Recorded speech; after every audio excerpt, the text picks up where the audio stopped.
The winds of Sahel whispered through the battered streets of Ouagadougou, carrying with them both the dust of struggle and the hope of a rising dawn. The air was tense, not from fear, but from a heavy silence, one that comes just before a storm or a revelation.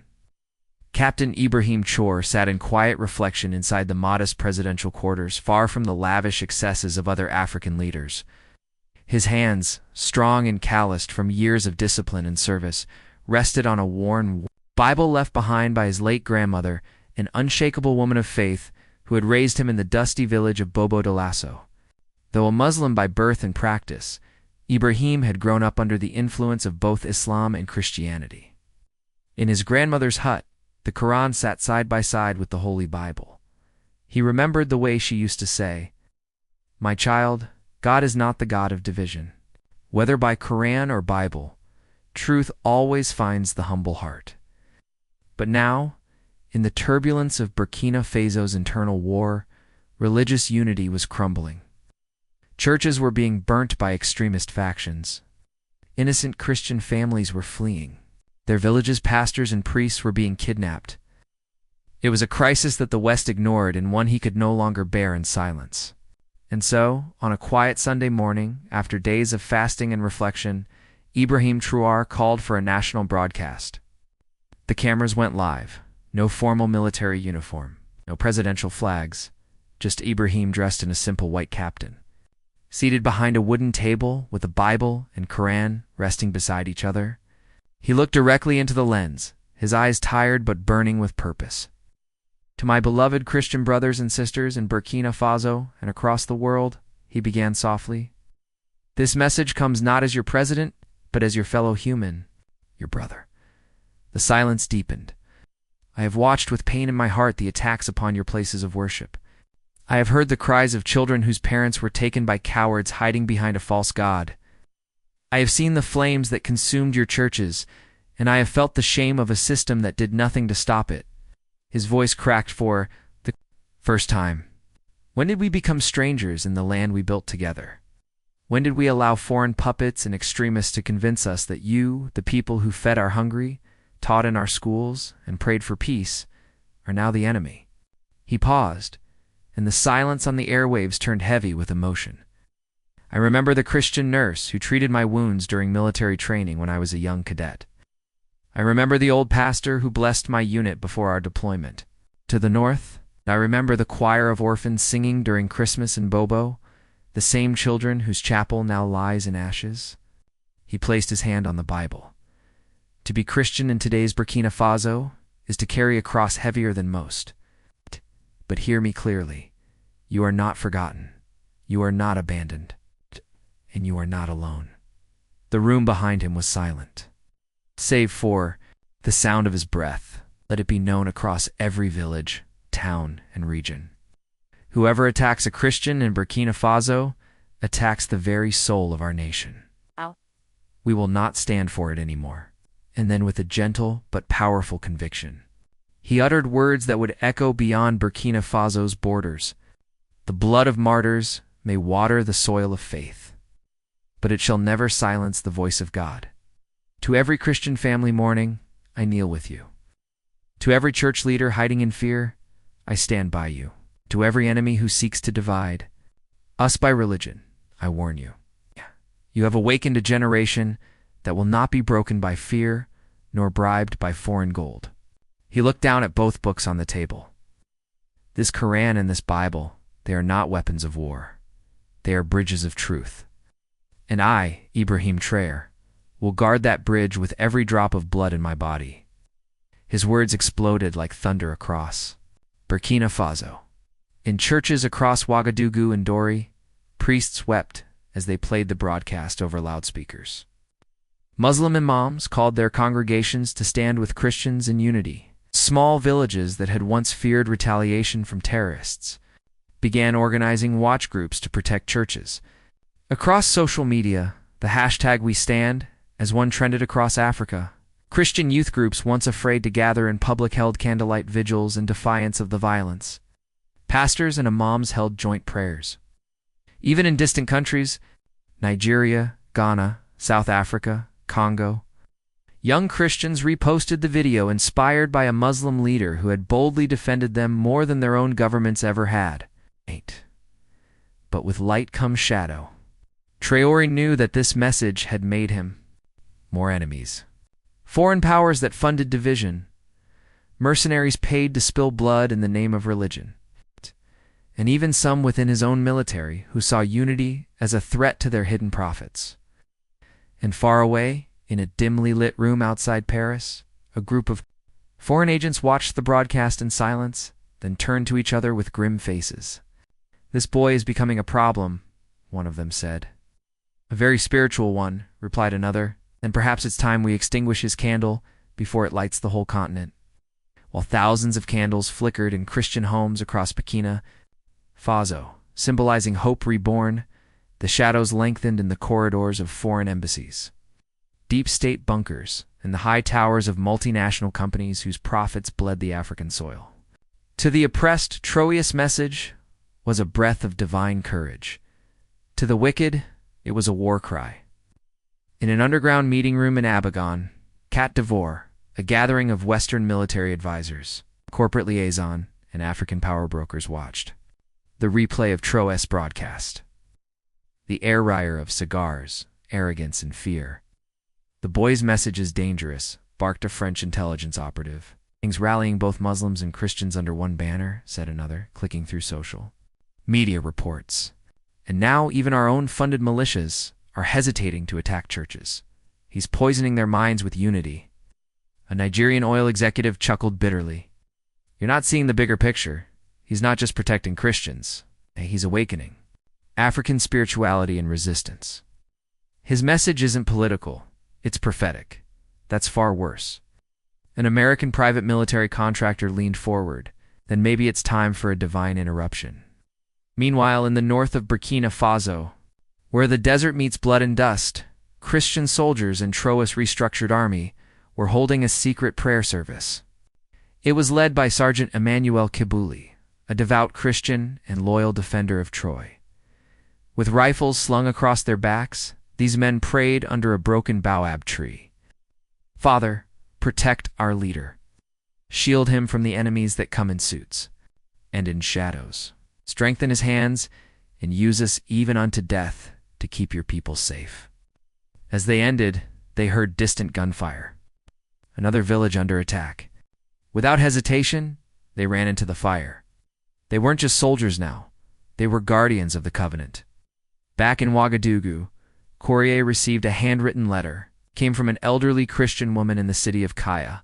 The handwriting was shaky, but the spirit behind it was strong. "My son Ibrahim, I am 87 years old. I have lived through colonial rule, seen missionaries come and go, seen churches burnt and rebuilt. But I have never seen a Muslim leader kneel before the cross in respect. You did not become our Savior. No, you reminded us of the Savior. That I bless you in the name of Jesus. Even if they come for you, know this. Our prayers will walk with you into every fire. You are no longer just a captain. You are a shepherd." Signed, Mama Esther Cabaret. Traoré held the letter in silence. Tears welled up in his eyes.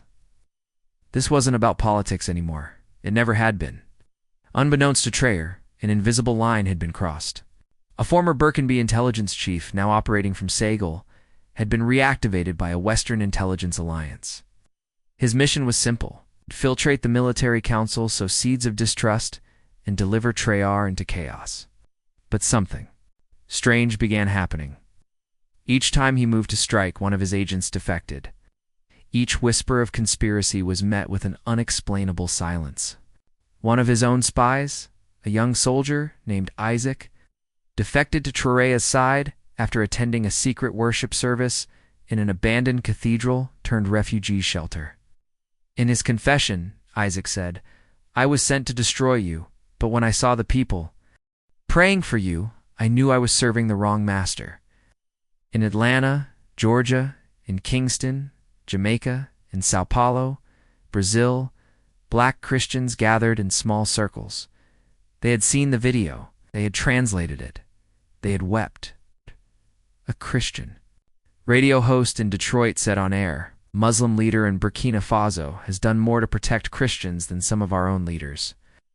He reminded us that true power isn't in the pulpit, it's in sacrifice.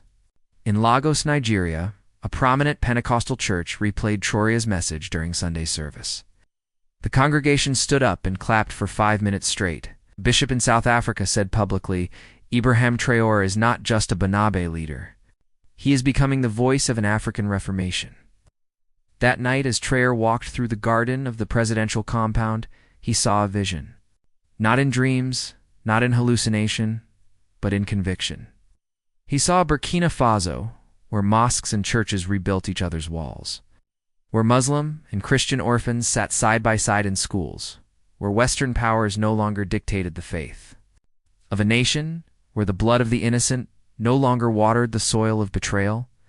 He knew it would cost him, maybe his office, maybe his life. But as he looked into the sky, he whispered, "If Jesus carried the cross for truth, and Muhammad suffered for justice, then who am I to fear bullets for peace?" The stars above, silent witnesses of every tyrant and every prophet, shined a little brighter. The world was still singing his name, but in the dark corners of power, a plot was ripening like poisoned fruit. Inside the presidential compound, where trust was supposed to live, betrayal had made its home. A man close to Traoré, Colonel Njessen, an elite strategist who once swore to protect him with his life, had been turned. He was a proud Christian once, but greed is a silent devil. Foreign interests had promised him €2 million, relocation to France, and a silent pardon for past crimes. If he could do one thing, deliver Traoré, alive or dead. His heart wrestled with guilt, but his hands kept moving toward darkness. He began feeding intelligence to external agents, whispering lies into military circles to make Traoré look paranoid, unstable, even dangerous. He planted seeds that could grow into a coup. And yet in all his efforts, one thing kept haunting him, the sound of a prayer. A prayer Traoré once said in private when he thought no one was listening. "Lord, whether Christian or Muslim, let me not be afraid to die for those who cannot protect themselves." Those words echoed inside and Guest's soul like thunder in a hollow cave. It happened on a Monday night. Rain poured like judgment over Ouagadougou. Thunder growled above as if the heavens themselves sensed the evil that slithered through the streets. Traoré had just finished a closed-door meeting with church leaders from the countryside. They had come secretly risking their lives just to say thank you, even if you are not of our faith, one old priest said, gripping Traoré's hand. "You are of our spirit, and God uses who he chooses." As they left, the lights in the presidential building flickered. At precisely 11:47 p.m., gunfire erupted. Not from outside, from within. A rogue unit disguised in military uniforms stormed the eastern wing of the compound.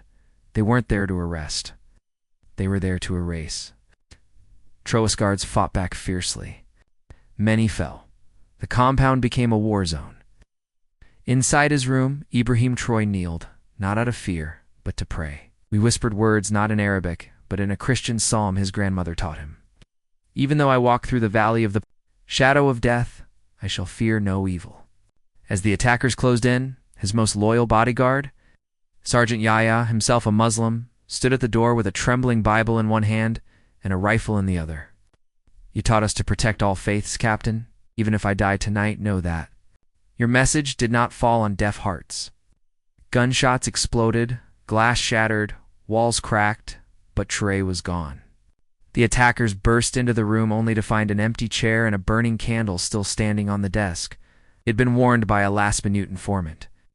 A soldier named Isaac, the same defector from the enemy camp, who had rushed in through a secret tunnel moments before the bullets flew. They escaped into the night. Burkina Faso had just witnessed its darkest betrayal. News of the attack spread like wildfire. Many believed Traoré was dead.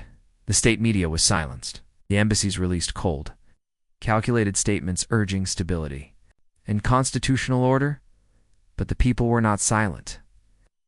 In churches across Burkina Faso, Christians wept and prayed. In mosques, imams wept for a Christian-loving leader. And from Kenya to Cameroon, from Baltimore to Berlin, Christians began gathering in parks, open fields, and church halls holding vigils for a Muslim man. One powerful poster went viral. "You killed the body, but not the message. Ibrahim Traoré, God's soldier, lives in us." 3 days later, deep in a hidden valley near the Ghana border, beneath thick jungle canopies and guarded by his most loyal men, Ibrahim Traoré re-emerged. Thin, exhausted, but alive, he stood before a small gathering of soldiers, Christians, and Muslims alike, holding a tattered Bible in his hand.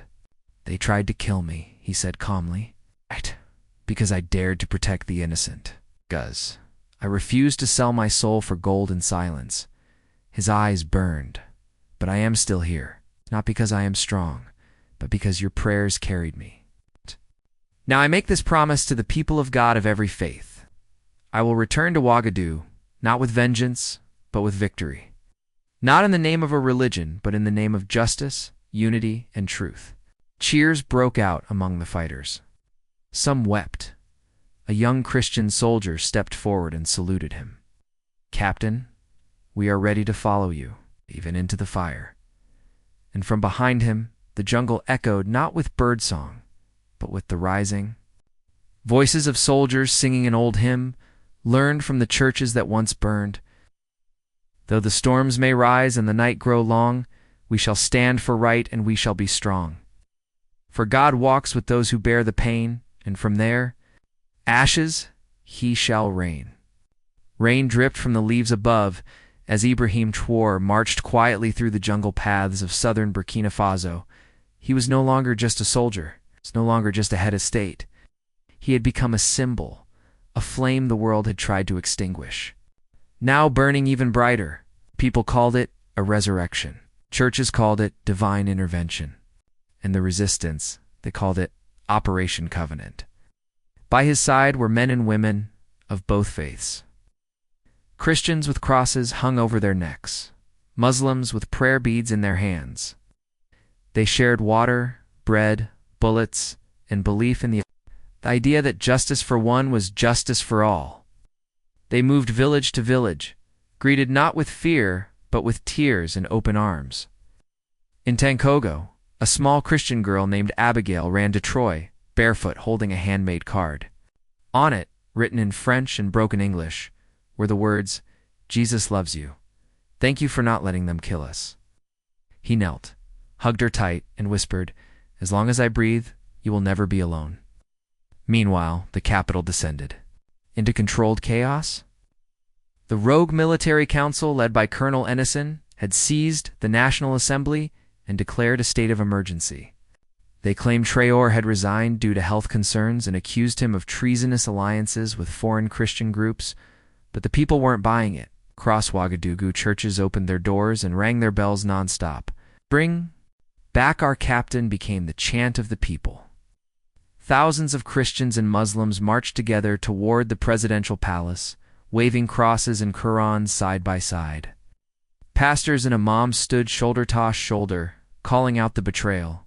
A video went viral of a priest yelling in the crowd, "You can steal the seat, but you can never steal the soul of this nation."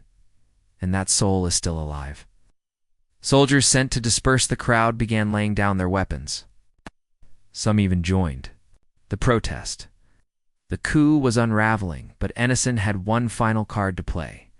In a dark twist of desperation, Ennison ordered an attack on a church in the heart of the city, St. Teresa's Cathedral. Next, he claimed it was harboring Christian militants. But inside were no militants, just women, children, old men, and pastors praying for peace. The attack was brutal. Gunmen stormed the sacred space. People screamed. A crucifix shattered. Candles snuffed out in horror. The world watched in real time as the footage spread. Blood spilled across the altar. A pastor, just before being struck, looked at the camera and cried, "Tell Captain Traoré, we forgave them. We died with no hate in our hearts." The world held its breath. The massacre became the final spark.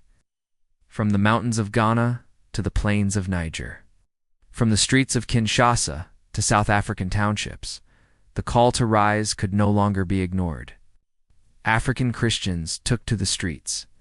Muslim clerics condemned the attacks openly. shaming the silence of global powers. Christian and Muslim youth in Kenya formed a unity group called Blood Without Borders. Their slogan, "If one church burns, we all bleed. If one mosque falls, we all rise." Videos of Ibrahim Traoré speaking were projected on walls during night vigils in Nigeria, Zimbabwe, Ethiopia, and even parts of France. His old message to Christians was now more than words. It was a revolution. Traoré stood before his loyal troops. One dawn morning, on the edge of the Kubri forest, he wore no body armor, only a worn-out military jacket with a cross and crescent stitched together on his chest. A symbol designed by orphans from Bobo Dioulasso. "Think they have power because they have the palace," he said softly. "But I tell you, power lives in the prayers of the weak, in the hands of those who protect, not destroy." He paused. "We do not march today to take revenge. We march to take back dignity.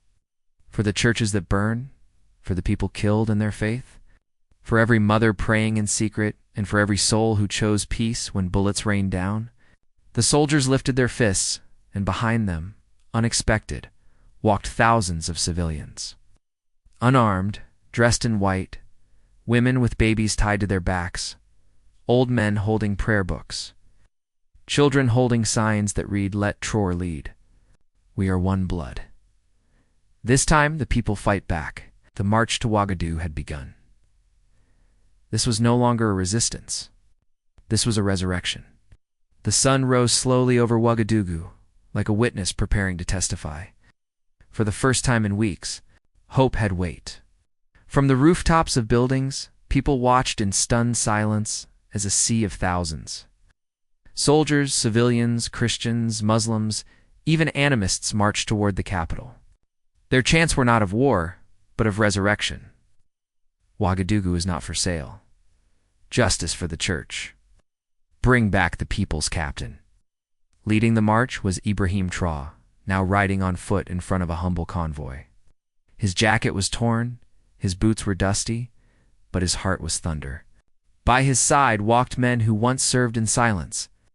Wounded pastors, retired imams, students who had lost families in the massacre at St. Teresa's, all of them now marched with a holy fury.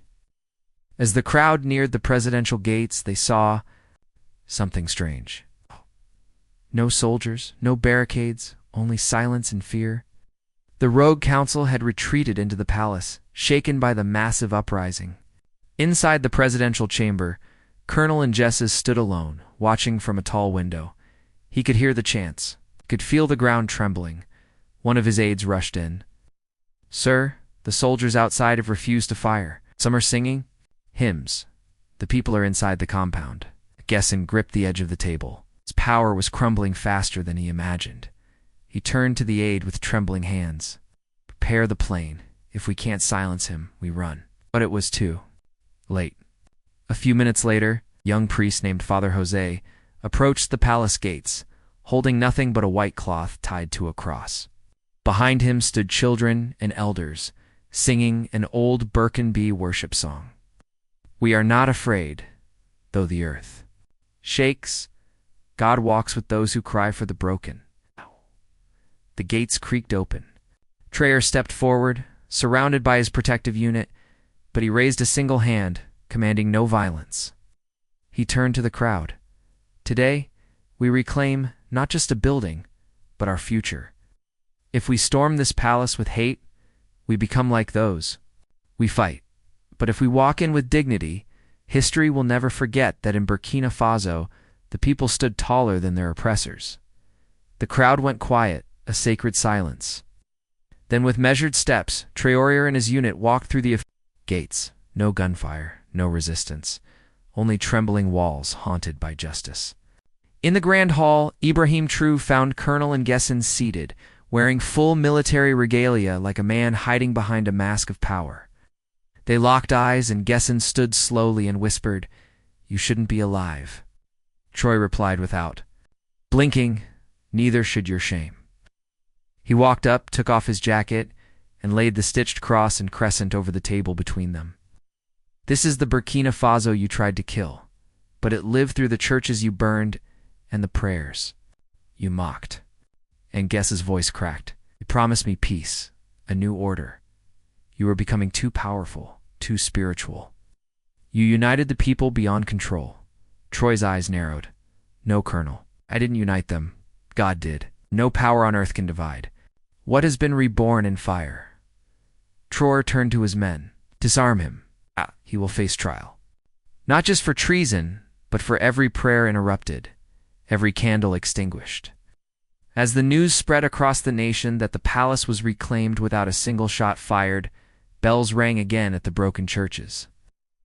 The ruins of St. Teresa's Cathedral became the site of a candle vigil attended by thousands. Christians wept. Muslims stood guard. Even soldiers knelt and prayed. A young girl placed a sign on the altar. "We forgive, but we never forget." Meanwhile, Traoré made no victory speech. He retreated to a small room in the palace chapel, where he once used to sit with his grandmother's Bible. He lit a single candle and whispered, "Let this flame burn for every Christian who lost their life in silence. May their voices speak louder now than ever before." The winds swept across Ouagadougou like the exhale of something ancient, something reborn. For the first time in a long time, the churches rang their bells without fear. The mosques echoed with joy. Ouda, the streets once painted in blood and silence, now danced with music, prayer, and the sound of hammers rebuilding what hatred tried to destroy. The Cathedral of St. Teresa, burned nearly to ash during the coup, stood wrapped in scaffolding, its blackened walls now kissed by sunlight and hands of volunteers, Christians, Muslims, even soldiers. Its rebuilding had become a symbol of resurrection, not just for faith, but for a nation. Under Traoré's leadership, a National Unity Council was formed. For the first time in the country's history, both Christian and Muslim spiritual leaders were given official advisory roles in governance, not to promote religion, but to preserve dignity, peace, and justice for all people of faith. Christian schools were rebuilt. Churches were compensated. Families who lost loved ones during the purge were honored in national remembrance services, not as martyrs of religion, but heroes of truth. On the anniversary of the Street Teresa massacre, a massive interfaith service was held in the city center. Traoré stood on a simple wooden platform, not in presidential robes, but in a local tunic embroidered with a cross and crescent intertwined. He addressed the people. "We are not a nation of saints, but we are a people who choose light even when darkness knocks. When they tried to divide us by faith, we became a family. When they tried to silence the church, it began to sing louder. And when they tried to bury our dignity, they didn't know we were seeds." He paused as the crowd stood in silence, some weeping. "This candle," he continued, holding up a small flame, "was lit the night they tried to take my life. I light it now. Not for me, but for every Christian who chose peace over revenge. You taught me what it means to follow faith even when the world turns against you. This is your victory." The candle was placed on an altar surrounded by Qurans and Bibles, in the center of a public garden renamed the Garden of the Forgiven. Far away in Europe and America, there was panic. What began as a political headache had now become a spiritual wildfire. Across the African continent, churches and mosques began hosting joint services. Countries like Niger, Mali, Ghana, and even parts of Nigeria saw a rise in interfaith youth movements shouting "One blood, one people, one God." And it was not just spiritual, it was economic, political, and cultural. Foreign powers who once thrived on dividing Africa along religious lines now feared a united, spiritually awakened generation. Their think tanks held emergency sessions. Their corporations faced protests, and their media began labeling Traoré with new terms: religious populist, African messiah, the most dangerous man in Africa. But Traoré didn't care. He wasn't interested in titles. He was too busy walking through dusty villages, hugging war, widows, rebuilding churches, and visiting schools where children once too scared to wear crosses now sang freely. One evening, long after the noise had quieted and the world had moved on to other headlines, Traoré returned to his grandmother's old village. Oboso, he walked alone to the small hut where she once prayed. It It was quiet, humble. The stars above blinked like sentinels of history.